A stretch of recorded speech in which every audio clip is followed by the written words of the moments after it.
सिरसी अज़ादारी के तमाम अरकान को और उन लोगों को कि जिन्होंने सिरसी अज़ादारी के ज़रिए कुछ सवालात के जवाबात मुझसे मांगे हैं, मैं उन सबको मेरा बहुत प्यार भरा सलाम। सिरसी अज़ादारी की जानिब से जो चंद सवालात मुझे मिले हैं और जिनके जवाबात मुझे देना है, उस सिलसिले में मैं ये अर्ज़ कर दूं कि इस्लामी नुक्ता नज़र से जो उन सवालात के जवाबात हैं वो मैं आप हज़रात की खिदमत में पेश कर रही हूँ। पहला सवाल रबाब ज़हरा साहिबा का बिजनौर से है। रबाब ज़हरा साहिबा, बहुत बहुत मेरा सलाम।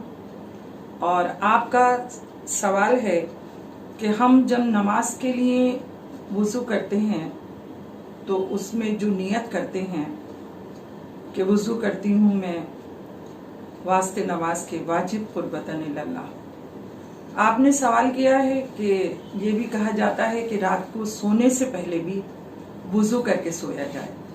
और आपका सवाल बेसिकली मेन ये है कि रात में जो सोने से पहले वज़ू किया जाएगा, बिस्तर पर जाने से पहले, उसकी नियत क्या होगी। रबाब साहिबा, मैं आपकी खिदमत में अर्ज़ करना चाहूँगी कि इस्लाम में सोना भी एक इबादत है। इसलिए कि इबादत वो ऐसी इबादत है कि जब इंसान सोता है तो हर तरीके के दुनियावी गुनाहों से पाक रहता है, तो उसमें बावजू सोया जाए, इसका बहुत सवाब है।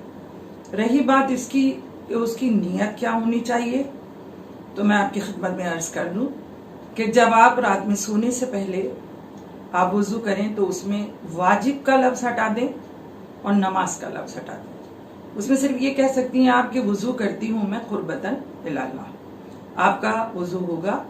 और ये भी मैं आपको बता दूं कि अगर ये वज़ू आपका रहता है तो आप इसी वज़ू से नमाज शब भी अदा कर सकती हैं।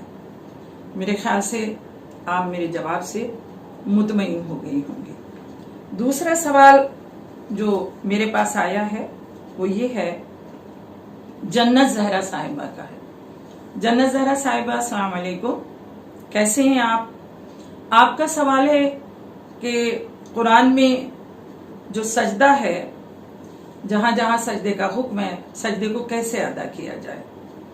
जन्नत साहिबा, मैं आपके सवाल के जवाब में अर्ज करना चाहूंगी कि सजदा उसी तरीके से अदा होगा जहां कुरान में सजदे का हुक्म आया है, वहां आप ठहरें, कुरान की तिलावत वहां जरा सा रोकें और रोकने के बाद आप उस सजदे को अदा करें। नियत आपकी यही रहेगी कि सजदा अदा करती हूँ मैं क़ुर्बतन इल्लल्लाह, और उसके बाद आप दुआए सजदा पढ़ें।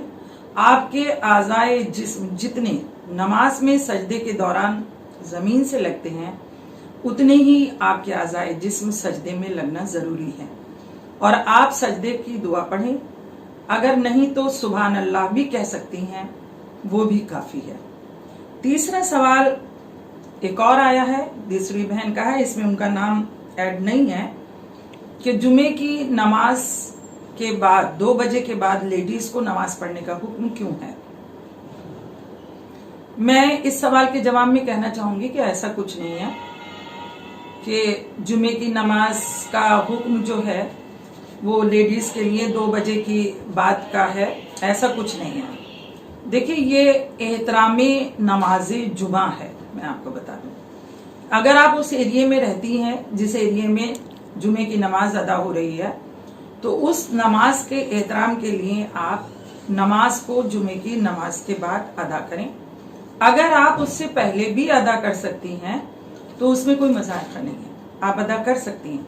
और ये कोई हुक्म लेडीज और जेंट्स का नहीं है, मैं आपको बता दूं, ये सिर्फ एहतरामे जुमा है। आप पहले भी अदा कर सकती हैं, लेकिन बेहतर ये है कि आप नमाज जुमा के बाद अदा करें। 2 बजे का हुक्म इसलिए है, 2 बजे रखा गया है कि तकरीबन तमाम मसाजिद में 2 बजे तक नमाज जुमा अदा हो जाती है।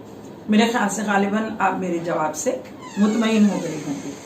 एक और सवाल है कि नमाज जाफर तैयार के लिए कौन सा वक्त बेहतर है और क्या हम 12 बजे के बाद अदा नहीं कर सकते।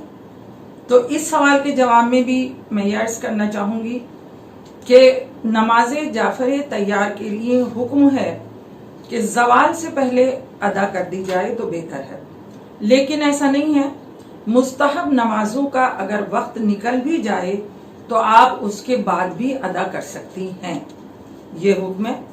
तो आप ऐसा नहीं है, अगर बेहतर है कि आप 10 बजे के से 12 बजे तक उस नमाज को अदा कर दें, लेकिन अगर किसी वजह से मजबूरी के तहत आप अदा नहीं कर पाई हैं तो आप उसको बाद में भी पढ़ सकती हैं। एक और सवाल सुम्बुल साहिबा का मेरे पास आया है। वो उनका सवाल है कि बहुत से लोग अपने फोन में कुरान डाउनलोड कर लेते हैं और किसी वजह से फोन खराब हो गया या कोई वायरस आ गया तो सब कुछ डिलीट करना पड़ता है। तो वो अपने सवाल में कह रही हैं कि जहां कुरान की एक आयत को भी डिलीट करने या उसको मिटाने का बहुत बड़ा गुनाह है, तो क्या ये कुरान को इस तरीके से हम मोबाइल में रखें और फिर वो डिलीट हो, तो क्या ये सही है? सुम्बुल साहिबा, मैं ये अर्ज करना चाहूंगी आपके जवाब में कि कुरान को आप अपने फोन में रखें, कोई हर्ज नहीं है। उसकी वजह यह है कि आप मोबाइल में जो आईटी एक्सपर्ट हैं उनका कहना यह है कि मोबाइल से कोई भी चीज परमानेंट डिलीट नहीं होती है, बल्कि वो दबा दी जाती है और किसी एक कोने में रहती है। अगर जो एक्सपर्ट्स हैं जो इसके, वो अगर चाहें तो इसको निकाल भी सकते हैं। तो इसलिए कोई मजाक नहीं है, आप अपने फोन में कुरान को डाउनलोड कर सकती हैं। एक और सवाल जो मेरे पास आया है वो भी सुम्बुल बहन का है। सुम्बुल बहन ने सवाल में कहा है कि अक्सर व बेशतर देखा यह जाता है कि जानमाज पर खाना काबा की तस्वीर और हुजूर सल्लल्लाहु अलैहि वसल्लम के मस्जिद हरम की तस्वीर होती है। हमारे घुटने उस पर लगते हैं, कभी कभी पैर भी मस हो जाते हैं, क्या ये सही है? तो मैं आपसे ये अर्ज कर दूं कि आपका सवाल बिल्कुल सही है। आजकल मैंने भी ये देखा है कि उम्मन जानमाज में खाना काबा की तस्वीर होती है और हुजूर सल्लल्लाहु अलैहि वसल्लम के हरम की तस्वीर होती है। तो बेहतर यह है कि इससे परहेज करें। घुटने अगर लग जाएं तो कुछ हर्ज भी नहीं है, लेकिन पैर का लगना बिल्कुल दुरुस्त नहीं है। इसलिए बेहतर है कि इस तरीके से आप इससे थोड़ा गुरेज करें। अक्सर व बेशतर ये होता है कि ये तमाम चीजें छोटी छोटी तस्वीर की शक्ल में सजदे की जानिब होती हैं, तो उसमें कोई हर्ज नहीं है। लेकिन अगर वो बहुत बड़े लेवल पे तस्वीर है और उसमें पैर लगने के इम्कानात हैं तो उससे परहेज किया जाए। ये आपके सवालात के कुछ जवाब थे जो मैंने आप हजरात की खिदमत में हासिल किए। मुझे उम्मीद है कि आप अपने सवालों के जवाब सुनकर मुतमईन हुए होंगे। वस्सलाम, खुदा हाफिज। और इसके साथ साथ मैं आप सबको ईद की बहुत बहुत मुबारकबाद पेश करती हूँ। रमज़ानुल मुबारक का ये पाक महीना हम लोगों की इबादतों के साथ गुजर गया। लॉकडाउन ने जहाँ कुछ दुश्वारियाँ पैदा की, वहाँ बहुत कुछ इबादत में आसानियाँ भी फराहम की। हम लोग अपने घर में रहकर ज़्यादा वक्त इबादत में मसरूफ़ हम लोगों ने किया। उस पाक बेनियाज का बेइंतहा शुक्र है और उससे मेरी हाथ जोड़कर दरख्वास्त भी अपने अल्लाह की बारगाह में है कि पालने वाले हमारी इबादतों को कबूल करना और परवरदिगार सबको सेहत के साथ लंबी हयात दे और रमज़ानुल मुबारक फिर सबकी ज़िंदगी में आए और हमें तौबा और इस्तग़फ़ार करने के मौके फराहम हों। हालांकि इसका कोई वक्त नहीं है, लेकिन चूंकि ये महीना अल्लाह के नाम से मंसूब है, इसलिए इस महीने में इबादत की कसरत ज़्यादा होती है। वस्सलाम, खुदा हाफ़िज़।